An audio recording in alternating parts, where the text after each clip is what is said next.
Well, Michigan got their notice of allegations. I approve that message. Let's talk to one of the best sports reporters out there. Podcaster. Yeah, the College Football Inquirer podcast. Dan Wetzel of Yahoo Sports joins us. Michigan did get the notice of allegations in the Connor Stallion sign-stealing saga, and let's talk to Dan a little bit about it. Dan, how are you? Doing great, gentlemen. How are you? Good. Hey, what specifically are we going to find out today with the release of this? Well, we'll see when the details are released. Might not be today, but they will be out. I think they'll just, this is like when if we're going to make it a criminal trial, which I'm sure some Buckeyes wouldn't mind making it. Yeah.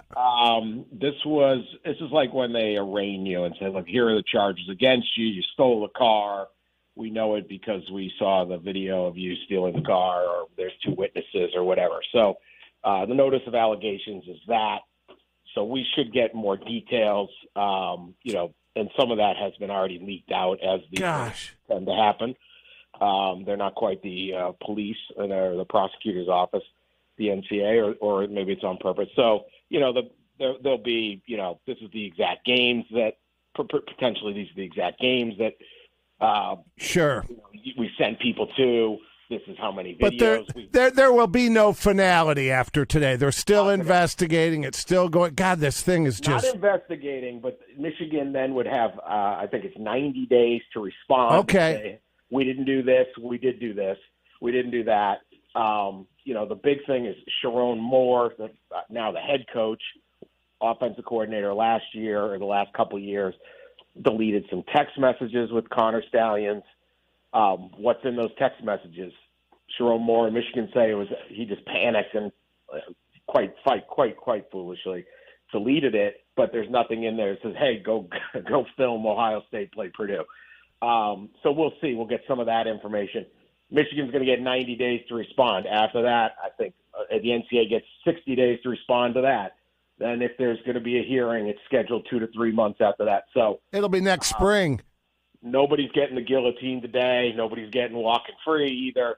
This season's going to play out, but this is the first official step of this is what we found about. Okay. This is why we think he broke the rules. Well, Dan, it's safe to say, though, because, there's so many things flying out there and so many rumors, but it's safe to say this isn't a lone wolf situation where Connor Stallions acted alone and no one else at Michigan knew anything.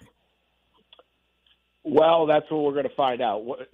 Who else would be, there was some right now what's believed is they're going to say, look, we know these interns also knew. Maybe there was another staffer.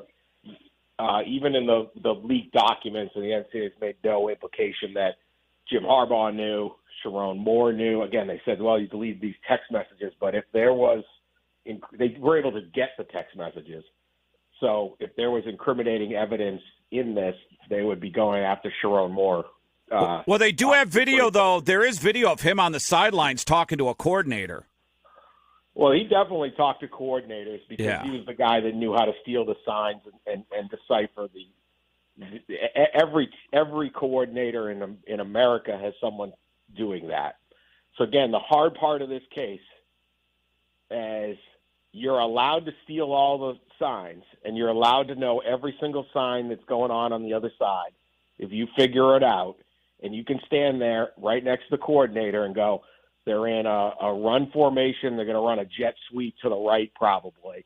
And you can bark that into the coordinator. The coordinator can say, defend against the jet sweep to the right. And that happens all the time. It's why plays get blown up all the time.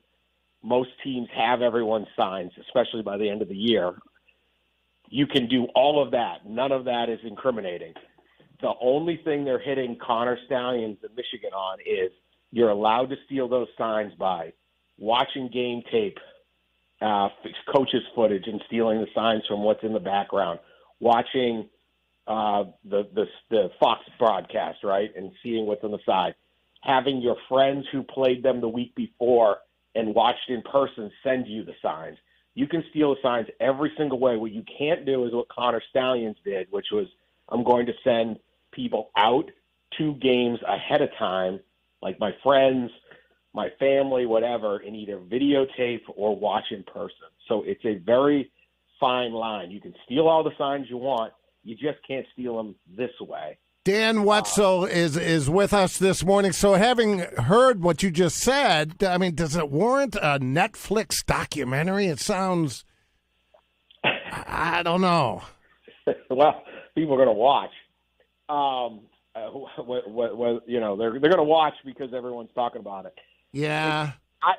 I've always said they broke the rules, like absolutely, but I've never taken this case as seriously as some people. I think there was a lot of piling on because Michigan's winning, Harbaugh's easy to pick on. Sure, so it's very exciting, but everyone's stealing each other's signs.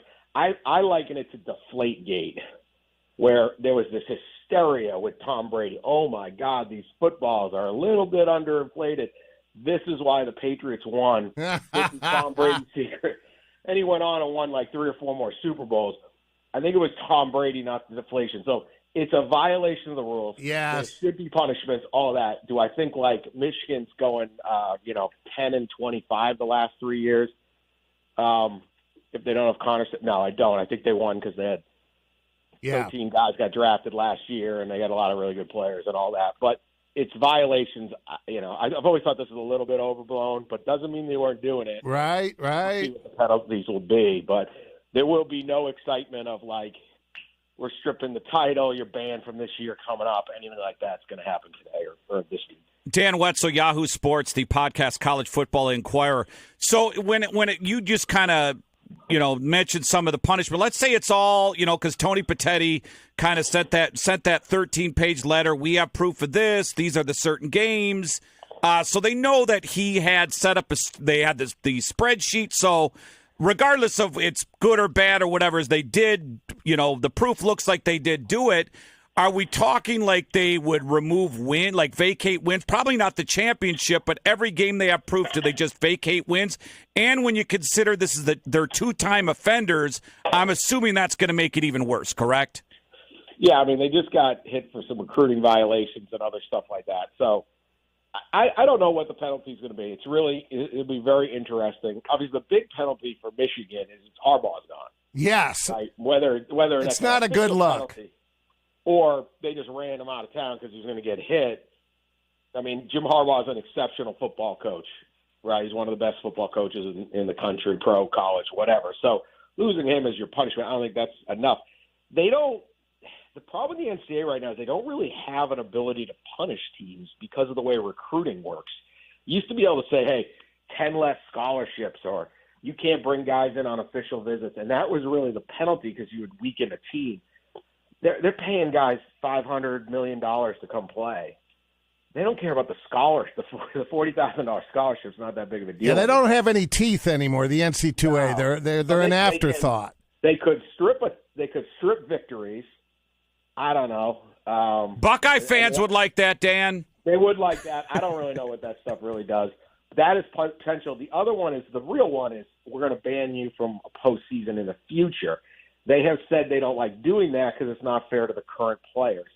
And in this case, especially the way rosters turn over now, like half the teams do every year. So you'd be talking 2 years down the line.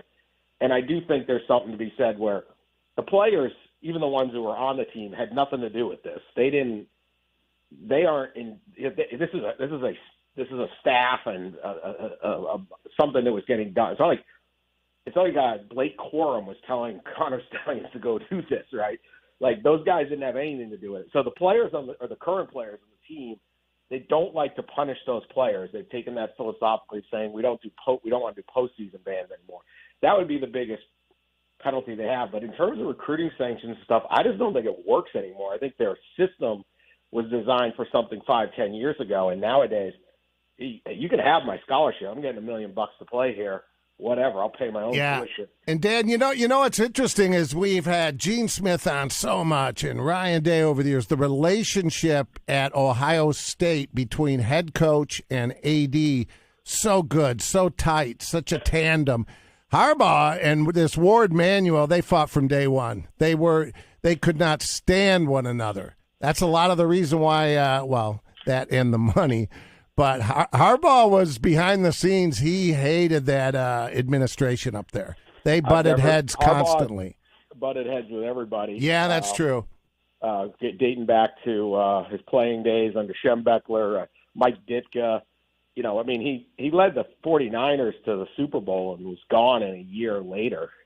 What's that tell you? Yeah. So he's a repeat offender on that one. But yes, it was a chaotic relationship up there. I think almost everything Harbaugh is ever associated with is chaotic. It's a lot of fun for the media, but it's certainly this is how it usually ends with Jim Harbaugh. Yeah, I'm surprised him and Urban didn't go back in the day. Dan's podcast, College Football Inquirer. So, Dan, let's talk on the field. Who do you like in the Big Ten?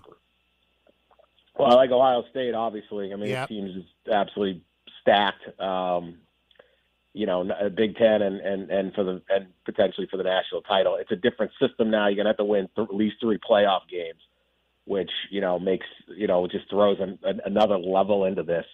But obviously, Oregon, Penn State, Michigan's still interesting. They got a terrific defense and a lot of NFL talent, but they don't have a quarterback, and they're getting a brand new coach.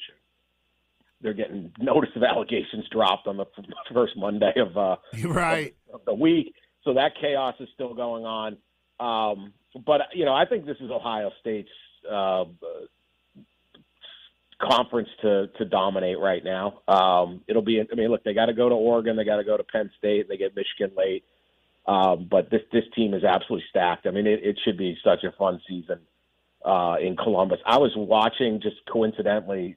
FS1 played like the Michigan-Ohio State game last night from last year on, and I started watching and just watching how many players are making plays, and then I'm like, oh my God, he's back. Oh, he's back. Oh, he's back. It's like, geez, this team is like, yeah. It's nice on paper, but then you're watching a game and you're like, oh my, every one of these guys is back pretty much. Especially in the in the trenches and things like that. So I think it's going to be a huge season for Ohio State. So Will Howard good enough?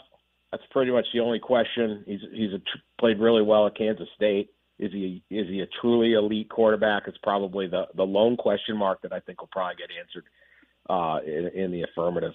Well, Dan picked Ohio State, so what a great guest he's been. What a great guest. What a great guest. On a limb here. Hey, and when you look down, it'll be interesting in the SEC this year with the addition of the new teams, but also Alabama's going to be down. And Georgia's going to be right there again. You got to think Georgia, Ohio State at this point, right? I think on paper those are yeah. Two. And I'll tell you, Ohio State fans are going to, if they hadn't watched a lot of Alabama football over the last couple of years, Caleb Downs, who transferred over, probably was the best player to move teams. They're just going to love him. That is a football player, and he's going to make immediate impact. I know they're talking about putting him on offense. I mean, how good are you if you're walking into the Ohio State roster and the coaches are gushing and trying to find spots on both sides of the ball? That's a great football player. Fans are going to love him. Yeah, we should thank Nick Saban for leaving. That was a good one. Dan Wetzel from Yahoo Sports. Thanks so much, man. We appreciate it. Great stuff. Thanks, guys. Take care.